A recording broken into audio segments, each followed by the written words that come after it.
하겠습니다. 하나, 둘, 셋.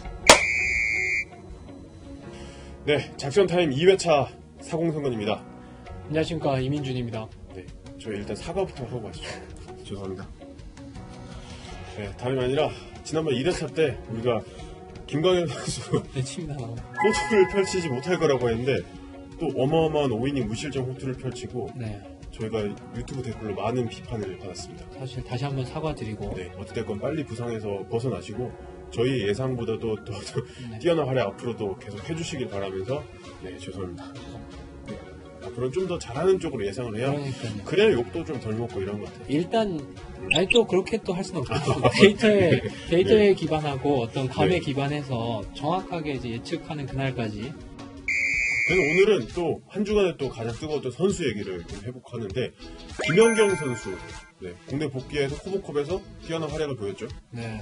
뭐 저는 개인적으로 그 김연경 선수 흥국생명 미디어데이 그 할 때 직접 현장에서 갔었는데 몸 상태가 100%는 확실히 아니었어요. 이번 코보컵 뭐 결승까지 정말 뭐 최고의 활약을 보여줬지만 결승전에서는 조금 아쉽게 또 GS 칼텍스에게 패배를 하게 됐죠. 사실 미디어의 잘못도 좀 있는 게 미디어에서 뭐 어우흠 어차피 우승은 흥국이다 부터 시작해서 뭐 최초로 무실 세트 우승하는 거 아니야 이런 식으로 설레발을 굉장히 많이 쳤는데 그런 부담도 좀 있었을 거야. 그 흥국생명을 꺾은 GS 칼텍스 선수들도 굉장히 멋있었어요. 오히려 그게 진짜 스포츠라고 생각해요. 그래서 사실은 정규 시즌이 더 기대가 되는 거죠. 뭐. 무실 세트 우승했어봐. 별로 기대가 안 된다고. 더 이를 갈겠지. 또 얘 정말 우승인데 갈고 이러면서. 할 거니까.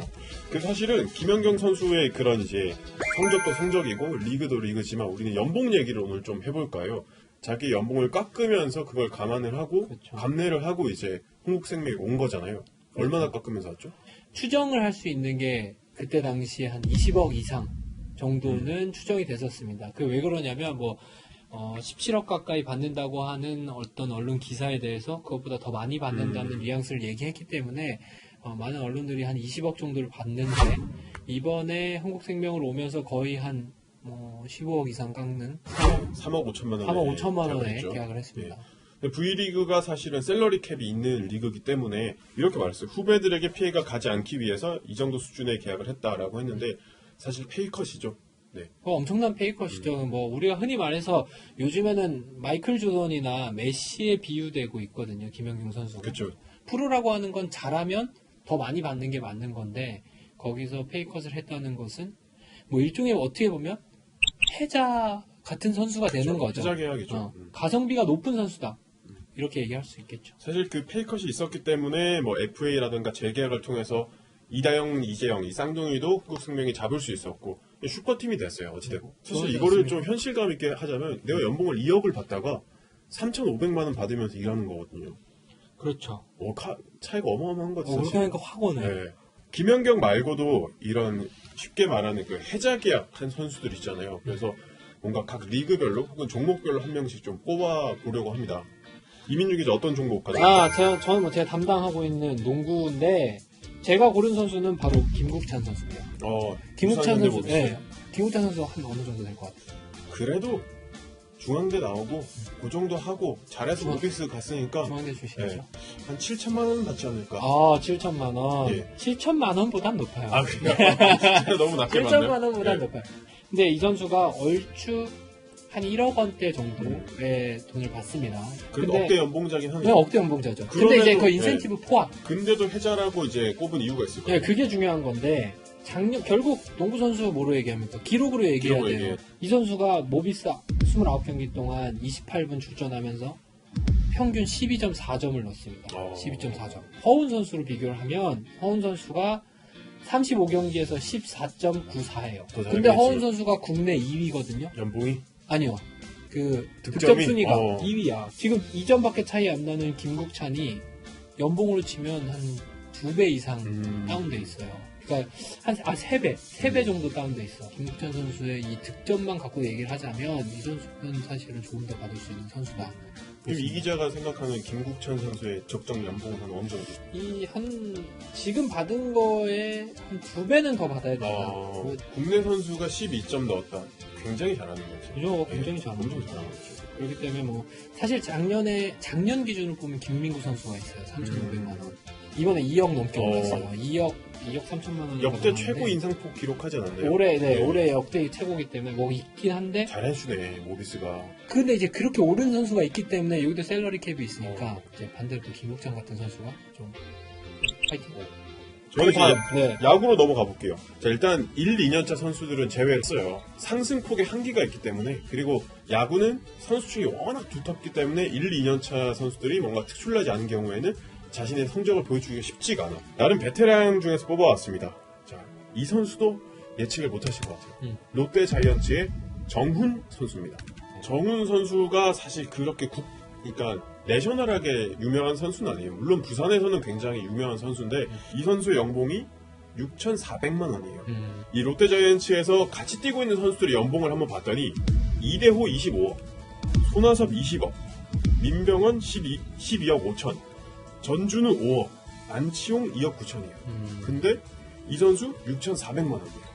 근데도 못하냐? 아니에요. 이번 시즌 거의 일루나 뭐 내야 빈 곳마다 다 찾아가면서 진짜 천후의 역할을 하면서도 성적을 보면 이제 한 3할 이상, 홈런 8개, 타점 뭐 40개 이상, OPS 8할 이상 치고 있으니까 굉장히 해자 계약이고. 사실은 좀 1억대 고액 연봉자였다가 지난해에 많이 못해가지고 연봉이 6,400만 원으로 떨어졌어요. 근데 이제 절치부심한 거죠. 많은 선수들 중에서도 굉장히 특이한 타격폼을 가지고 있어요. 네, 극단적인 어퍼스윙. 여튼 이 선수가 근데 제가 또 해자 계약이라고 말할 수가 있는 게 스토리가 굉장히 또 아련합니다. 현대 유니콘스로 입단을 했는데 방출이 돼요. 프로에서 방출이 돼서, 그러니까 초등학교 코치를 하다가 군대를 그냥 일반 군인으로 갔다가 다시 롯데에 옵니다. 롯데에 와서 이제 2루도 했다가 3루도 했다가 1루도 했다가 이런 식으로 뭔가 전천후 활약을 해주고 있어서 아마 이 성적이면은 이제 내년 연봉은 좀 더 받지 않을까.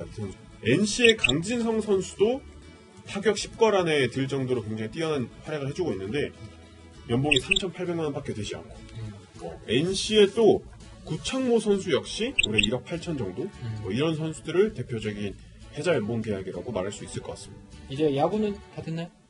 야구.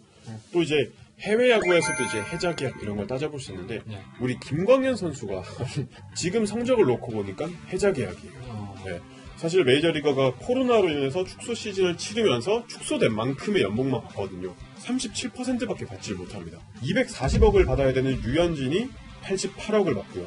유신수 선수도 37%인 92억만 받습니다. 근데 김광현 선수는 올해 17억 원을 받아요. 팀 내에서도 이제 선발 투수들 중에서는 중하위권 정도의 연봉을 받고 있습니다. 근데 성적을 또 놓고 보면 사실 부상으로 오늘 이탈하긴 했지만 그 전까지는 거의 팀의 1, 2 선발급 역할을 해줬잖아요. 그러니까 김광현도 2년 계약을 했으니까 후내년에 연봉 계약을 갱신을 하고 메이저에 잔류를 하게 된다면 이것보다는 더 많은 수준의 연봉을 받게 되지 않을까 이렇게 기대를 해봅니다. 그렇죠. 지금 류현진의 5분의 1 수준이거든요. 물론 류현진 선수가 사이영상급의 활약을 보여주고 좋은 계약을 했지만 김광현도 지금보다는 2배 이상은 받을 정도의 지금 성적을 보여주고 있지 않나. 축구도 출입하시니까 축구계에서는 사실 연봉을 우리가 다 알진 못하잖아요. 계약이라고 하는 게 민감하잖아요. 우리도 연봉 좀 공개 안 하잖아요. 우리 서로 모르잖아. 공개 안. K리그에서 작년 12월에 상위 5명만 공개를 하긴 했어요. 이동국 선수 한 10억 정도 받을만하죠. 최근에 울산으로 이적한 홍철 선수 한 6억 정도. 그러니까 기성용 선수는 얼마 정도? 모르죠. 얘기를 안 해가지고. 네, 제가 아직 그거는 얘기를 안 하시니 제가 결국 뽑을 수 있는 건 최근에 사실은 원두재 선수라고 울산에서 가장 잘하는 선수가 있습니다. 지금 미드필더의 핵심이라고 할 수 있는 선수인데 이 선수가 나이가 23살밖에 안 됐어요. 그러다 보니까 사실은 연봉이 지금 굉장히 안 높을 거로 추정돼요. 제가 얼마라고는 말씀드릴 수가 없는데 어쨌든 원두재 선수가 사실 엄청나게 잘하고 있습니다. 어느 정도냐면 뭐 벤투 감독도 지금 유심히 보고 있고요. A 대표팀에 이미 올림픽 대표팀에는 뭐 주전으로 뛰고 있고요. 울산 경기에서도 사실은 보면 원두재 선수가 이 4-1-4-1 포메이션에서 그 1이라고 하는 수비형 미드필더를 딱 맡고 있는데 거기서 보면 거의 뭐 지우개예요. 정말 몸싸움도 좋고 피지컬도 좋은. 해외 선수로 비유하자면 어느 정도 선수의 롤을 하고 있다고 봐야 되나요? 지금은 사실 제2의 기성용이 맞고요. 스케치 정도 해외로 좀 눈을 돌려서 그렇죠. 손흥민 선수가 한 2억 1천만 원 정도 주급을 받습니다. 근데 이게 토트넘에서는 2위예요. 1위는 케인인가요? 케인이죠. 2등이고 주급이 2억인데 따져보니까 류현진 선수보다는 적게 받네요. 그쵸. 유선수 선수나 류현진 선수. 그렇죠. 황희찬 선수가 제가 보기에는 굉장히 가성비 높은 선수다. 제가 어제 확인한 바로는 추정치로 한 5만 유로, 약 한 7천만 원 정도. 제가 또 황희찬 선수 출국할 때 또 갔다 왔지 않습니까, 현장에? 그렇죠. 그래서 황희찬 선수 보고 또 에이전트도 직접 만났었는데 그때 관계자의 얘기로는 황희찬의 이적료를 우리가 이제 기본적으로 이적료는 공식적으로 발표되는 금액들이 많잖아요. 그러니까 이적료 같은 경우가 2천만 파운드인지 유로인지는 제가 좀 헷갈려요. 어쨌든 어디를 가든 한 20 밀리언이라고 해서 2천만 파운드인가 유로를 항상 제시를 했던 거예요. 발표된 거는 한 200억 수준으로 발표가 되긴 했어요. 협상 과정에서 뭐 어떻게 되는지 모르겠지만 이 선수가 사실은 오스트리아에서 39경기에 출전해가지고 16골 19도움을 했습니다. 그러니까 엄청나게 맹활약했고 돈으로 치면 사실은 아직은 뭐 최상급으로 받고 있다. 이렇게 말하기 좀 어렵죠. 라이프치히에서 보여준 게 없으니까. 그렇죠. 이제 시작인데요. 라이프치히의 또 링겔스만 우리 또 감독이 저희랑 나이 차이가 얼마나 나죠? 네. 그래서 거기 감독님이 황희찬 선수를 만나는 미팅 장소에서 30분 동안 영상을 틀어놓고서 황희찬 선수에 대한 브리핑을 했대요. 내가 너 키우겠다. 너 단순하게 센터포드만 하는 게 아니라 뭐 윙도 가고 그를 어떻게 활용할지를 프레젠테이션을 했다. 그렇기 때문에 좀 더 기대가 높습니다. 사실은. 네, 계속해서 이 해자 계약에 대해서 얘기를 했는데 아무리 해자라 해도 저보다 많이 받으니까 씁쓸하네요. 그러니까 이게 얘기하는데 이게 뭐 약간 주에 7천만 원이 어찌됐건 그 종목과 그 선수의 성적만 놓고 봤을 때 우리가 언급한 선수들은 앞으로 더 많이 받을 수 있는 그런 가치가 있는 선수들이었어요. 지난번에 제가 사실 클로징 때 이제 원하는 주제나 선수 같은 걸 댓글로 남겨달라고 했는데 아무도 안 남겨주셨다. 앞으로 많은 댓글 부탁드리고요. 네, 여러분이 생각하는 해자 계약과 또 악성 계약에 대해서도 댓글 남겨주시면 저희가 또 바로바로 콘텐츠로 화답을 드리도록 하겠습니다.